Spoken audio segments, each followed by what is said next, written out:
well. Do you think that the fight against corruption is something that the government is handling well, as we have seen thus far after the ushering in of the New Dawn government?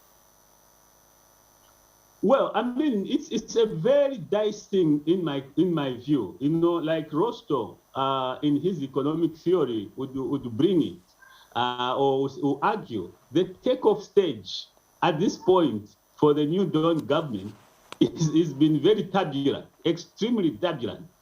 Turbulent in the sense that the fight against corruption has been individualized, okay, has been politicized.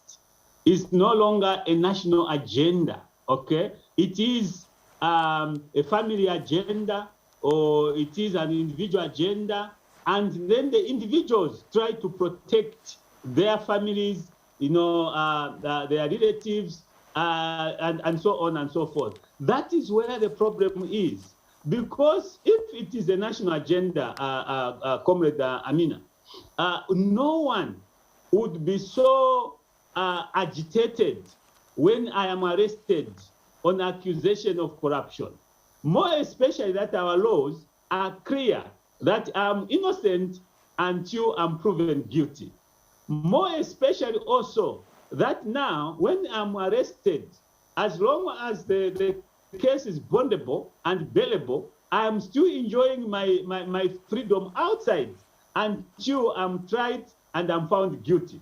But you have seen a situation where, perhaps, like I've argued before, the appointment of these officers who are supposed to fight corruption is done in a political manner. So when a political party that appointed them is out, and in Africa, we fight corruption in arrears, okay? So you find that those who appointed you are your clients that are supposed to be prosecuted by you, that are supposed to be arrested by you, and you're still in the office, for example. I mean, you appointed me, you identified me, and today you are out of office, the new person comes in, and now that new person finds you that you have committed some crime or some corruption and brings you to me to prosecute you. Surely, just imagine the matrix of the human feeling, okay, the human emotions. Maybe I'll start crying before I even prosecute you. And if I cry before I prosecute you, the question is, am I going to prosecute you? Because I'm already emotionally involved in your case. So that is where the challenge is, and that is where the new government is having it. Because most of these people were appointed by the very people that are now being brought before them for prosecution. So you have seen now the knowledge going in. You have seen now the procrastination of them appearing in court, okay? And then if you are taken to court just to appear for mention, it takes you 1 month. Trial, to go back for trial, it takes you another 2 months. Now, when you get in trial, it takes you 5 years. Are you saying that now the fight against corruption is making any sense? It doesn't. So there is need for one, the mind shift. Right? This fight against corruption is a national agenda.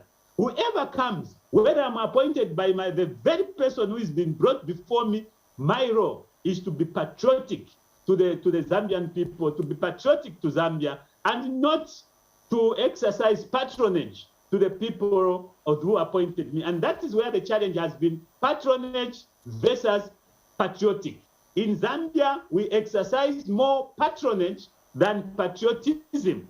And that is where this fight against corruption is actually turbulent as we are speaking now, until the system is stabilized and people, the right people who buy in this agenda are also identified. Then the fight against corruption will perhaps move faster and to the satisfaction of the Zambian people. Well, Mr. Chipenzi, just to take you a little back to Mr. Milingo Lungu's situation, obviously much has been speculated, but what would you make of the criminal justice system within the country, especially that we have seen one of the agendas of the UPND government is to uphold the rule of law?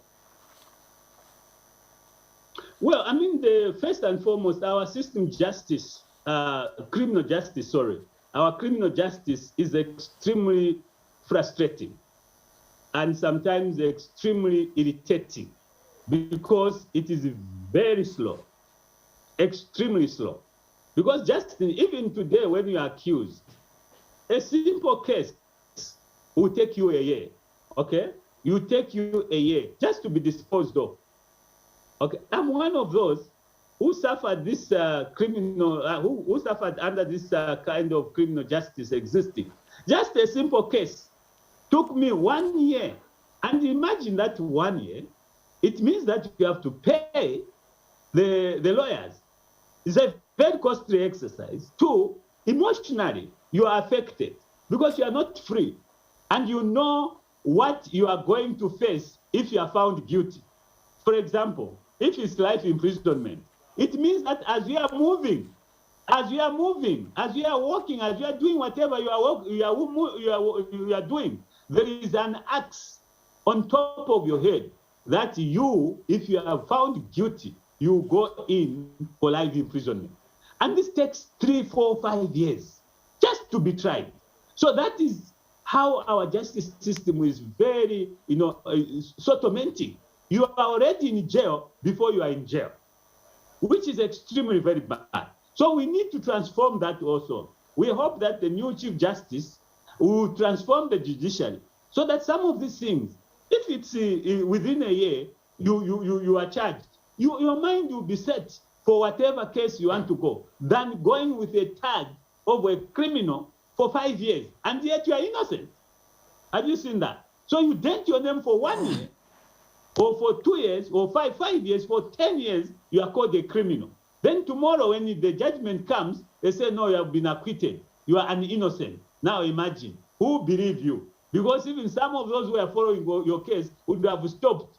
Tomorrow, after your judgment has passed, they don't even know that you have been cleared. They will bring it up. Maybe you want to join politics. Say, oh, Justin, you are talking about, he was actually, arrested for corruption.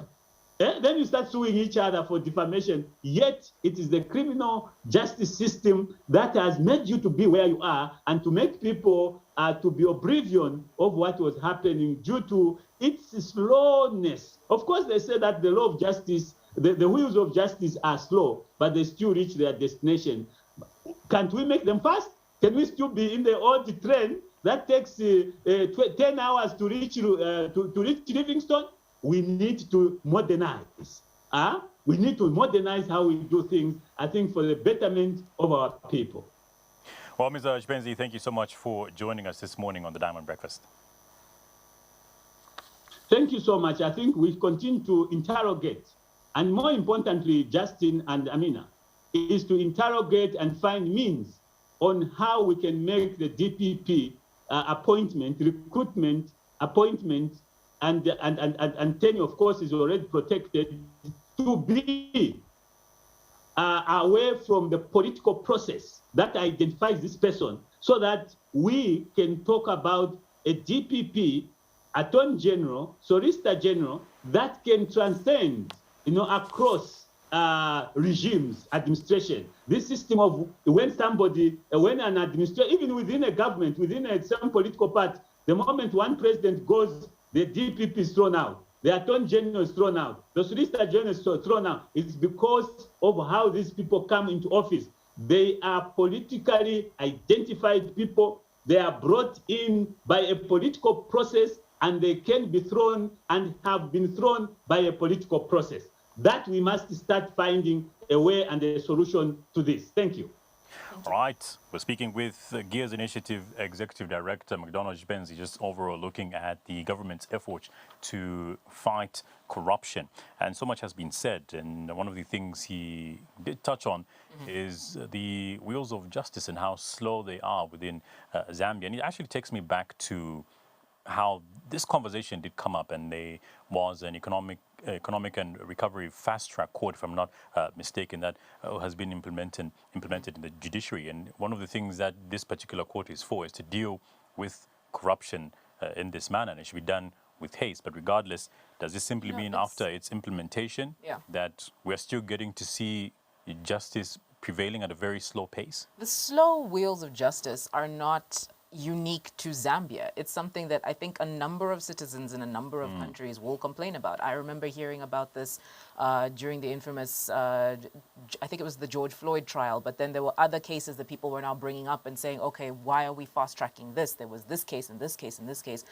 There's a lot of situations where people feel that the wheels of justice could definitely turn faster. Yeah. When it comes to Zambia, I do believe that our citizens are, I feel like we are exercising some sort of impatience.